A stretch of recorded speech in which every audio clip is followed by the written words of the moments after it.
Livro A Doutrina Secreta, volume 2, de Helena Petrovna Blavatsky.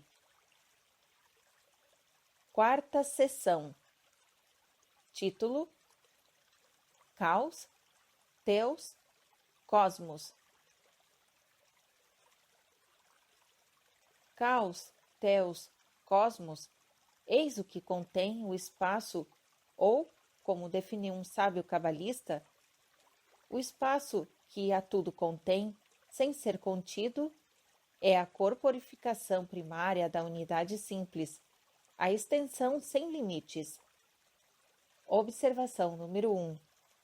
Registrado por Henri Petrie em Os Novos Aspectos da Vida. Continuação da narrativa. Mas pergunta em seguida: extensão sem limites de quê? E dá ele mesmo a resposta correta.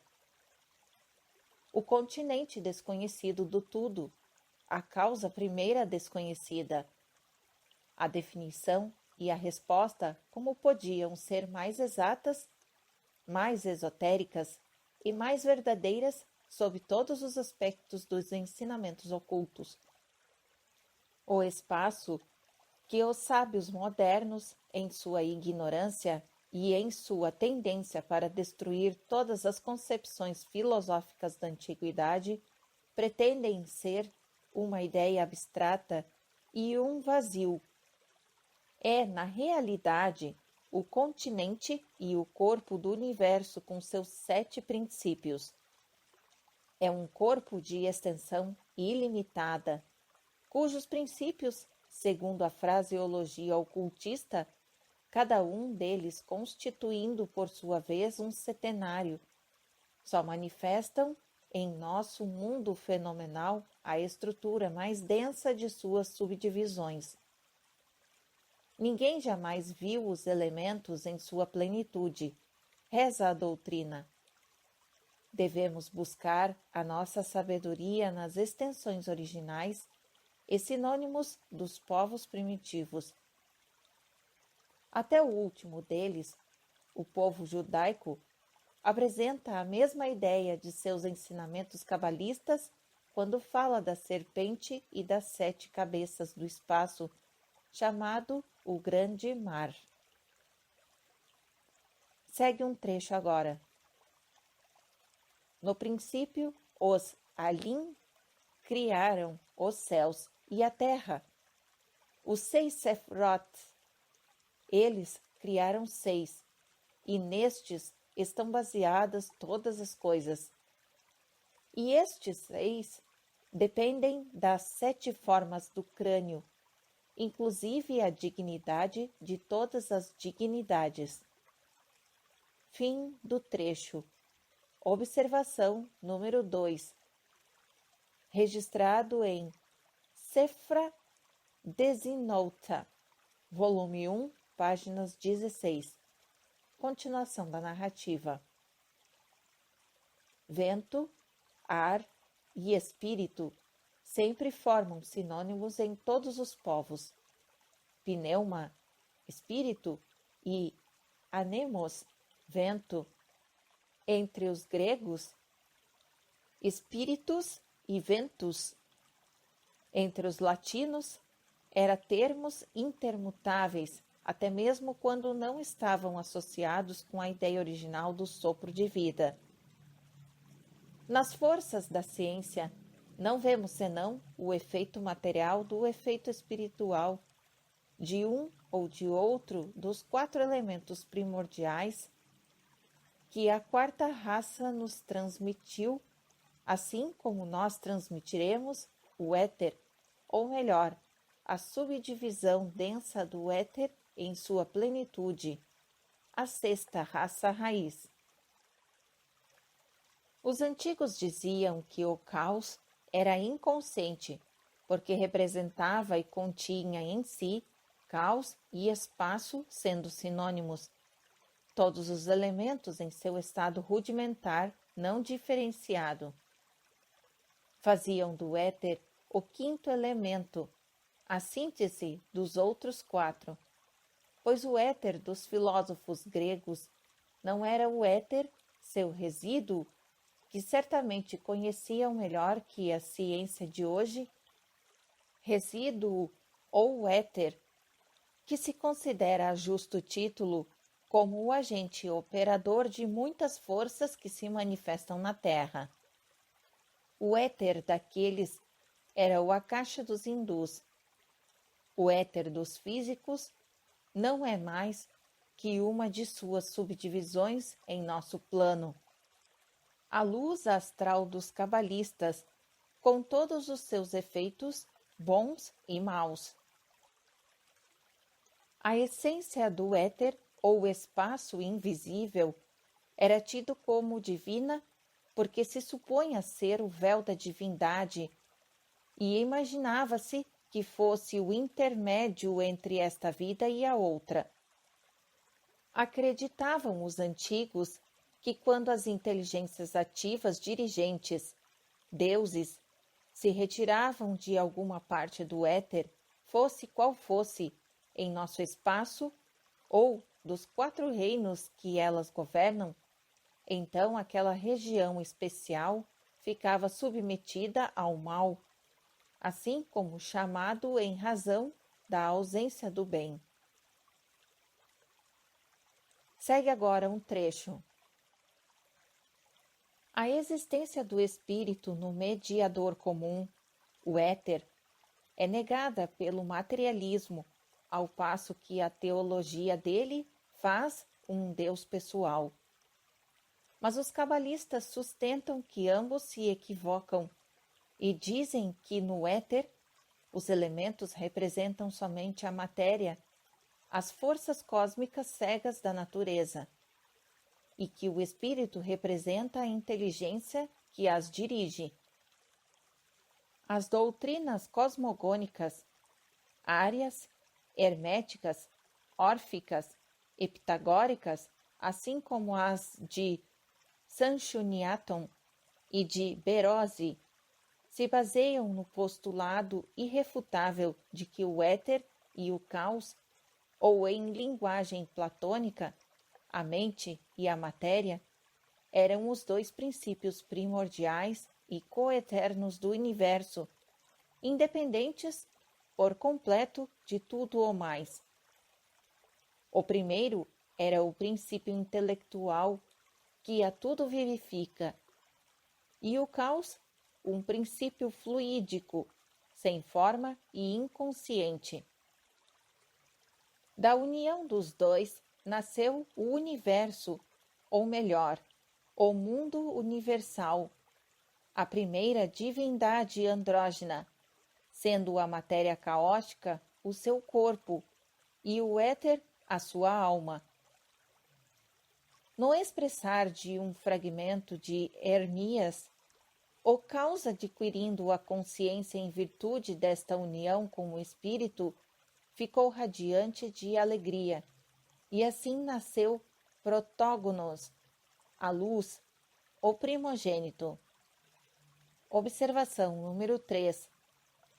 Damácio, em sua Teogonia, o chama Dis, aquele que dispõe de todas as coisas, registrado em Core Fragmentos Ancestrais, na página 314, continuação da narrativa. Tal é a Trindade Universal, segundo o conceito metafísico dos antigos, que, raciocinando por analogia, fizeram do homem composto de inteligência e matéria o microcosmo do macrocosmo, ou do grande universo. Fim do trecho. Observação número 4. Trecho retirado de Isis Sem Véu, volume 1, páginas 341. Continuação da narrativa. A natureza tem horror ao vácuo, dizem os peripatéticos, os quais, conquanto materialistas a seu modo, compreendiam talvez porque Demócrito, o seu mestre Leucipo, ensinava que os primeiros princípios de todas as coisas contidas no universo eram átomos e um vazio. O último significa simplesmente a força latente ou divindade, que antes da primeira manifestação, quando se converteu em vontade, comunicando o seu primeiro impulso aos átomos, era o grande nada, o Ein Sof, ou não coisa, e, portanto, em todos os sentidos, um vazio, ou o caos. Ao caos, no entanto, segundo Platão e os pitagóricos, tornou-se a alma do mundo. De acordo com os ensinamentos hindus, a divindade, em forma do éter ou akasha, penetra todas as coisas. Eis porque os teurgistas a chamavam o fogo vivo, o espírito da luz, e algumas vezes Magnes. Platão dizia que foi a própria divindade suprema quem construiu o universo na forma geométrica do dodecaedro e que o seu primogênito nasceu do caos e da luz primordial, o Sol central. Esse primogênito não era, contudo, senão o agregado da legião dos construtores, as primeiras forças construtoras, que as teogonias antigas chamavam de antepassados, nascidos do abismo ou o caos do primeiro ponto. É o tetragramaton à frente dos 7 Sefirot inferiores. Esta era também a crença dos caldeus Filon, o judeu, discorrendo superficialmente sobre os primeiros instrutores de seus antepassados, escreveu o seguinte. Segue o trecho. Estes caldeus eram de opinião que os cosmos, entre as coisas que existem, é um simples ponto, sendo ele próprio Deus, Theos, ou, encerrando Deus em si e contendo a alma de todas as coisas. Fim do trecho. Observação número 5. Trecho retirado de Emigração de Abraão, páginas 32. Continuação da narrativa.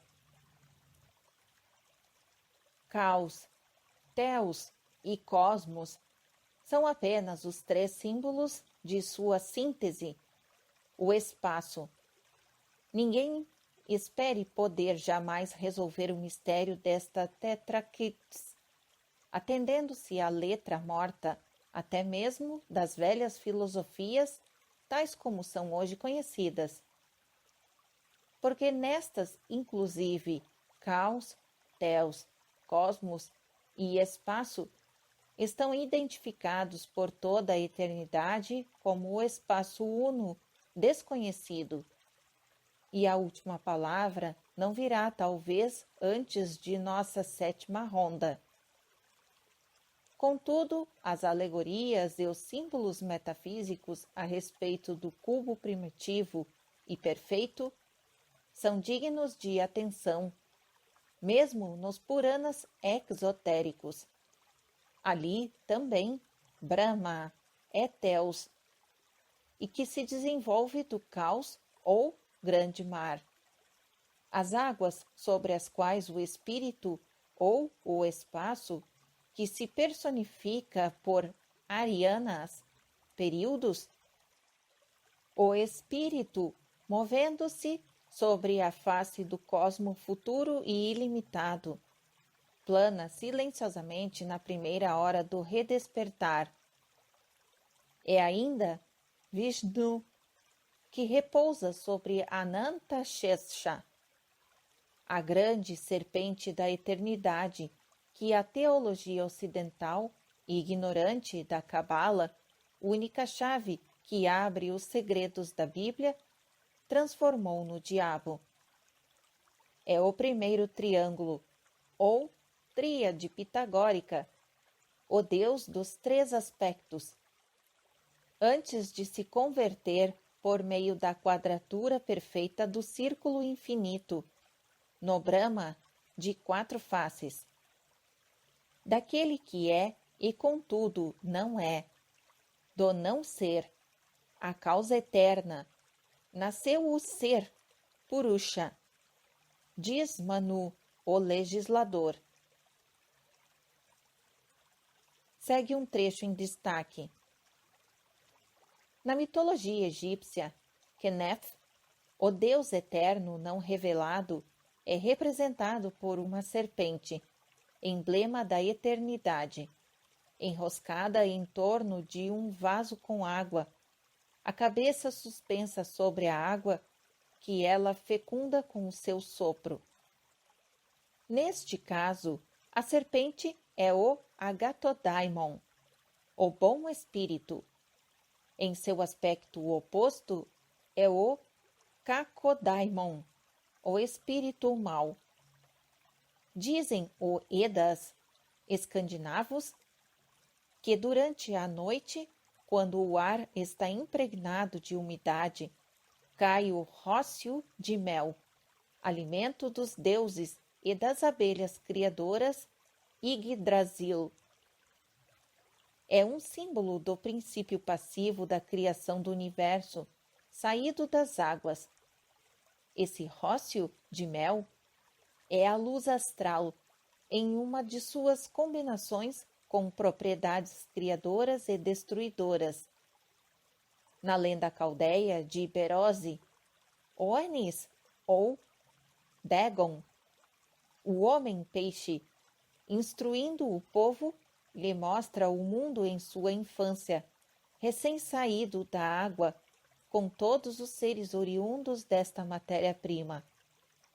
Moisés ensina que somente a terra e a água podem produzir uma alma vivente. E nas Escrituras lemos que a erva não pode crescer antes que o Eterno fizesse chover sobre a terra. No Popol Vuh mexicano, o homem é criado do barro ou argila, terra glaze, retirada do fundo das águas.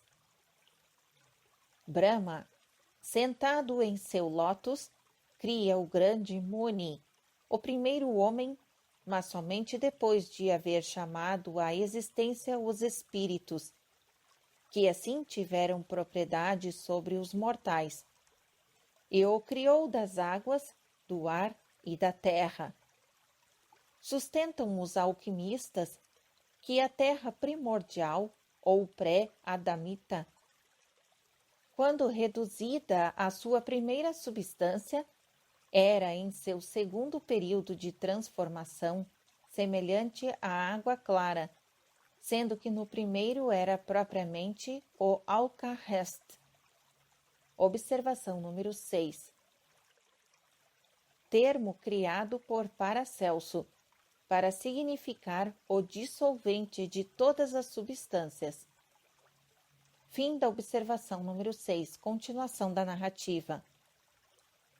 Essa substância primordial contém em si a essência de todos os elementos constitutivos do homem, não só os de sua estrutura física, como o próprio sopro de vida, em estado latente e pronto para ser despertado. Este sopro de vida provém da incubação do Espírito de Deus sobre a face das águas, o caos que deste modo se identifica com a substância primária. Era desta última que Paracelso pretendia fazer o seu homúnculo, e daí também a razão por que Tales, o grande filósofo da natureza, dizia que a água era o princípio de todas as coisas na natureza. Observação número 7.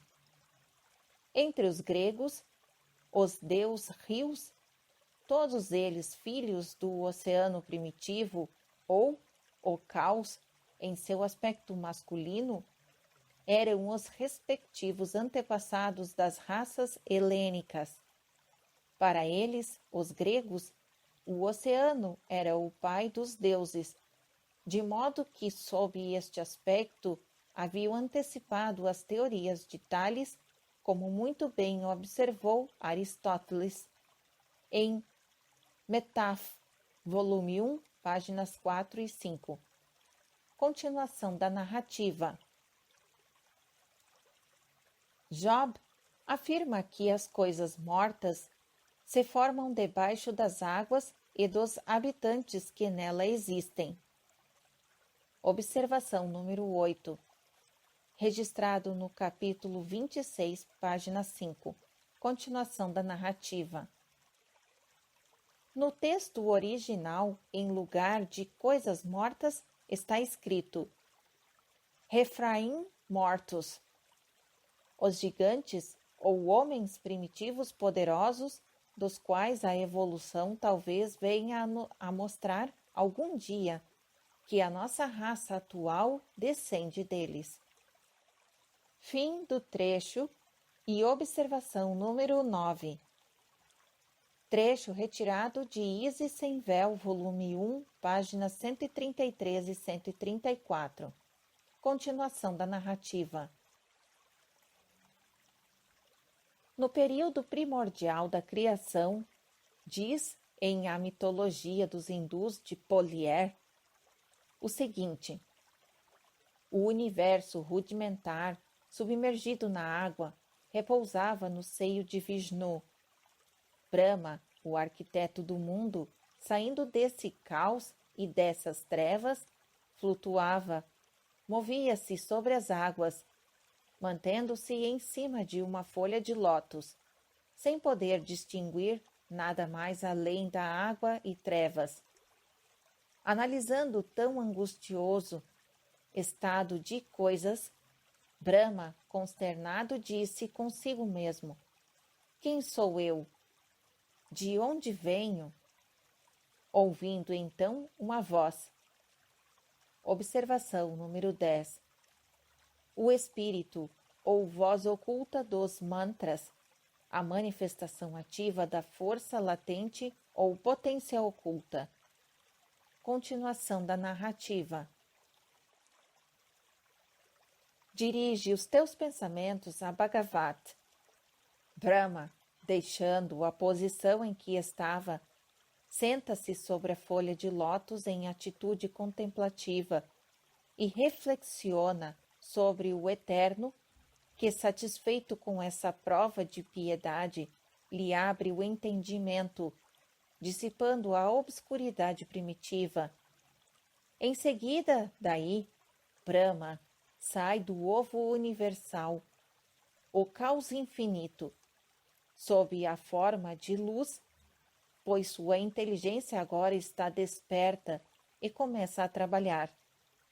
Ele se move sobre as águas eternas, trazendo em si o Espírito de Deus, e dele, em sua capacidade de agitador das águas, é o Vishnu ou Narayana. É evidente que tudo isto é esotérico, mas, não obstante, em sua ideia principal, guarda certa identidade com a cosmogonia egípcia, cuja exposição se inicia com Hathor, ou a Mãe-Noite. Observação número 11. Ortografia de O Dicionário Arcaico. Continuação da narrativa. Representando a obscuridade limitada como o elemento primitivo que cobria o abismo infinito, animada pela água e pelo Espírito universal do Eterno, e o único habitante do caos. De modo semelhante principia a história da criação nas escrituras judaicas, com o Espírito de Deus e sua emanação criadora, outra divindade.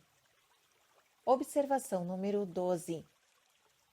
Não nos referimos aqui à Bíblia, corrente ou aceita, mas à verdadeira escritura judaica que hoje se explica à luz da Cabala.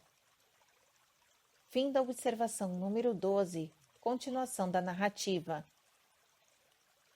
Ensina o Zohar, que são os elementos primordiais, a trindade de fogo, ar e água, os 4 pontos cardeais e todas as forças da natureza que formam coletivamente a voz da vontade Menrab, ou o verbo, logos do todo, absoluto e silencioso.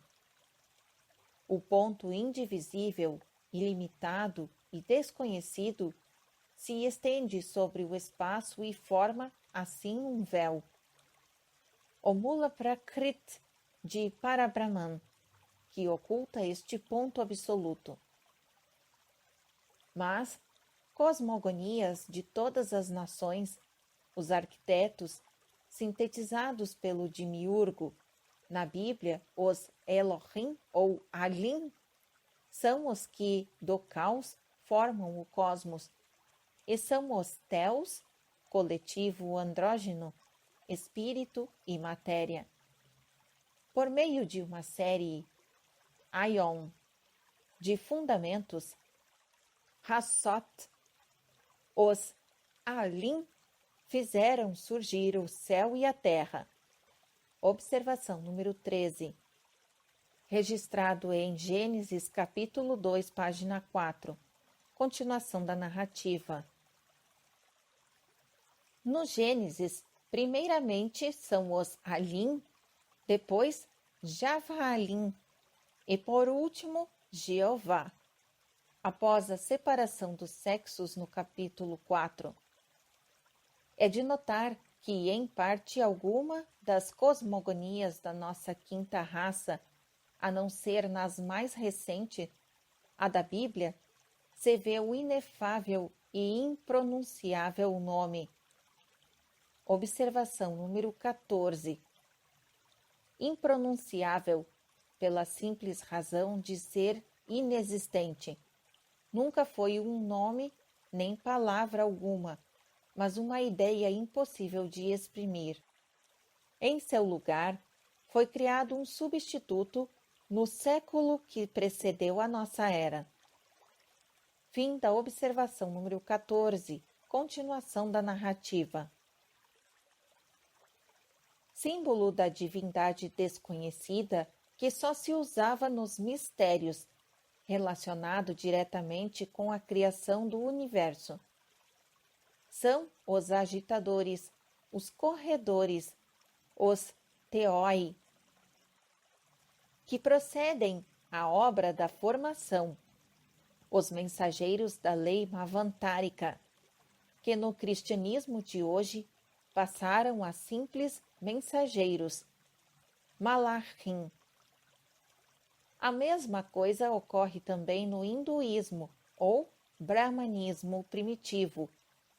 No Rig Veda, não é Brahma quem cria, mas os Prajapats, os senhores do ser, que são também os rishis, estando o termo rish, segundo o professor Mahadev Kant, associado à palavra correr, conduzir, que a ele se aplica em seu caráter terrestre, quando, como patriarcas, conduzem suas legiões para os 7 rios. Demais, a palavra Deus, no singular que abrange todos os deuses, ou Yeoi, veio até as nações de civilização superior através de uma estranha fonte, tão completa e eminentemente fálica como o Lingam, de que a Índia se fala com tão rude franqueza. A ideia de que a palavra Deus, God, seja derivada do anglo-saxão good, bom, também está fora de cogitação, porque em nenhuma outra língua, desde o coda persa até o Deus latino, se encontrou exemplo de que um nome de Deus derivasse do atributo de bondade, godness. Aos latinos, veio do ariano, daios, dia. Aos eslavos, do grego baco, bok. E aos de raça saxônica, diretamente do hebreu, aiod ou dod. Este último é a letra numeral 10, macho e fêmea, e eod é o gancho fálico.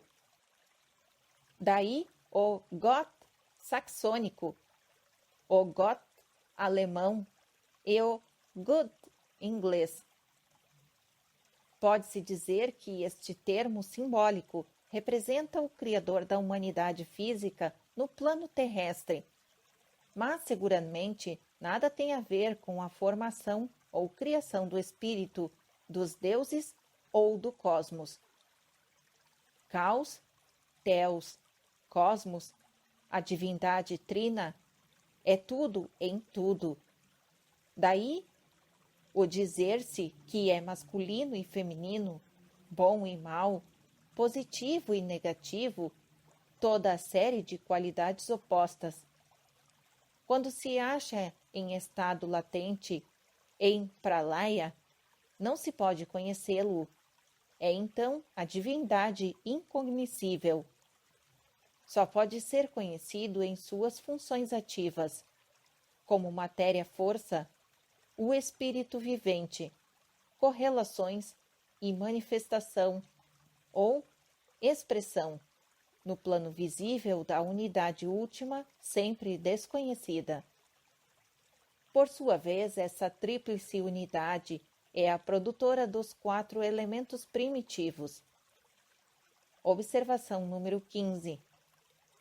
O tabernáculo cósmico de Moisés, erguido por ele no deserto, era quadrado e representava os 4 pontos cardeais e os 4 elementos, conforme a explicação de Joséfo no livro da Antiguidade, volume 1, capítulos 8 e 22. A ideia foi tomada das pirâmides do Egito e também do Tiro, onde as pirâmides se convertiam em pilares.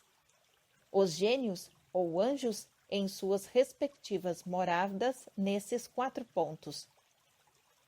Fim da observação número 15. Continuação da narrativa.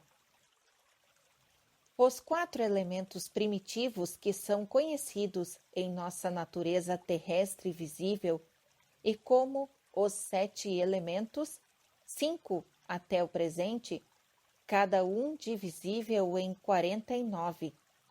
7 vezes 7 subelementos, dos quais a química desconhece uns 70. Todos os elementos cósmicos, tais como o fogo, a água, o ar e a terra, principiam das qualidades e defeitos de seus primários, e são por sua natureza o bem e o mal, a força ou o espírito, e a matéria, etc., etc. E cada um deles, portanto, é, ao mesmo tempo, vida e morte, saúde e enfermidade, ação e reação. Estão constantemente formando matéria sob o impulso incessante do elemento uno, o incognoscível, representado no mundo dos fenômenos pelo éter. São os deuses imortais que dão nascimento à vida e a todas as coisas. Nos escritos filosóficos de Salomão, Ben Yehuda Quebrol, lê-se a respeito da formação do universo. Segue um trecho agora. Está escrito que Yehuda começou assim. Elohim disse: faça-se um firmamento no meio das águas. Vinde ver. Quando o Santo criou o mundo, criou 7 céus em cima, criou 7 terras embaixo, 7 mares, 7 dias, 7 rios, 7 semanas, 7 anos, 7 épocas, 37.000 anos durante os quais existiu o mundo. O santo está no sétimo de tudo. Fim do trecho. Observação número 16.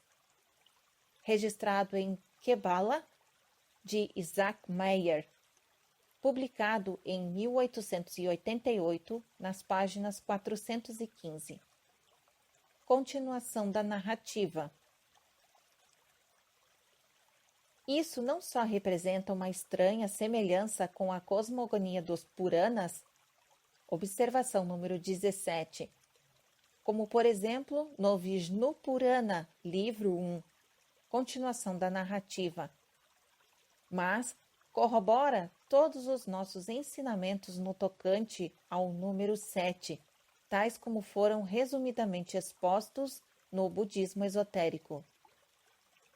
Os hindus têm uma interminável série de alegorias para expressar a mesma ideia. No caos primordial, antes de se converter no Sapta Samandra, ou 7 oceanos, observação número 18, ver notas adicionais no fim do tomo 4 desta obra. Continuação da narrativa. Emblema dos 7 gunas, ou qualidades condicionadas compostas de trigunas, sattva, rajas e tamas, estão latentes amrita, ou a imortalidade, e visha, ou veneno, a morte, o mal. Vê-se isso também no alegórico Malaksar, do oceano pelos deuses. Amrita se acha fora de todos os gunas, porque é incondicionado per se, mas, uma vez caindo na criação fenomenal, se misturou com o mal, o caos, guardando latente o Theos, até que o cosmos esteja evolucionado. Eis porque vemos a Vishnu, personificação da lei eterna, chamando periodicamente o cosmos à atividade, ou, segundo a fraseologia alegórica, produzindo por meio do Malaksar do oceano primitivo, um caos sem limites, o Amrita da eternidade, reservando unicamente aos deuses e devas, tendo que utilizar nessa tarefa as nagas e os asuras, ou os demônios do hinduísmo exotérico.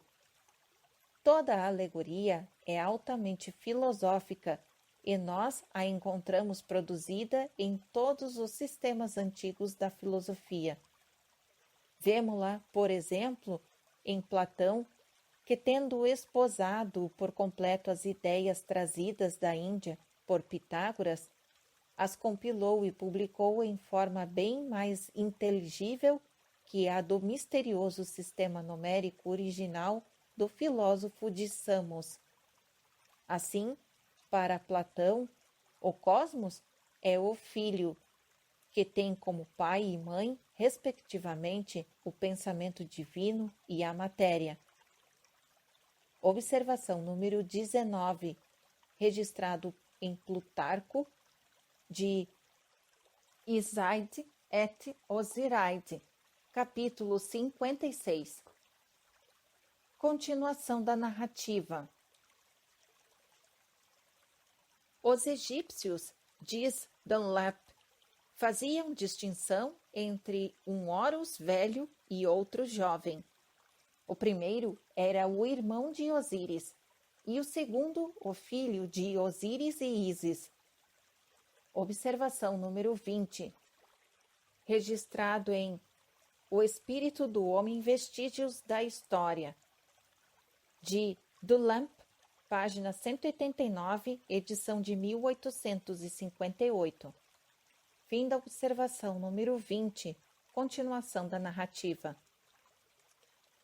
O primeiro é a ideia do mundo permanecendo na mente do demiurgo, nascida nas trevas antes da criação do mundo. O segundo É esta ideia surgindo do Logos, revestindo-se de matéria e assumindo uma existência real.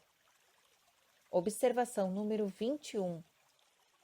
Retirado de Movers Foynizer, página 268. Continuação da narrativa.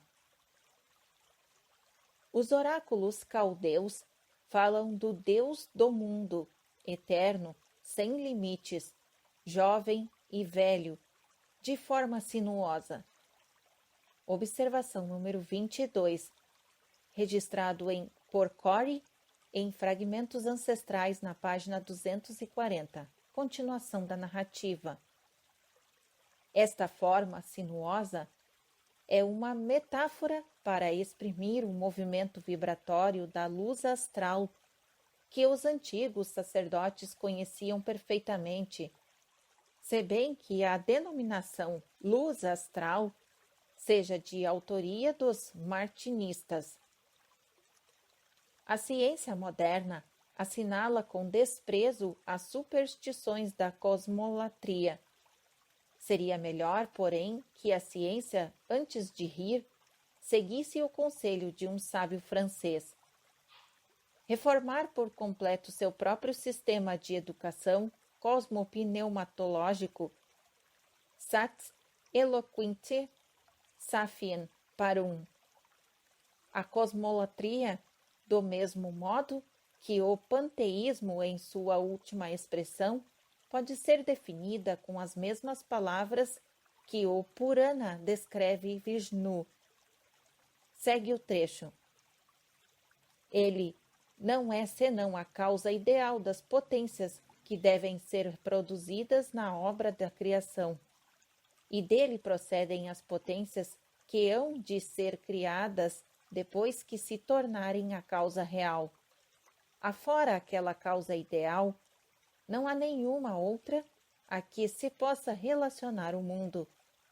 Pelo poder daquela causa, todas as coisas criadas chegam a manifestar-se por sua própria natureza. Fim do trecho. Observação número 23. Registrado no Vishnu Purana, livro 1, página 66. Fim da quarta sessão.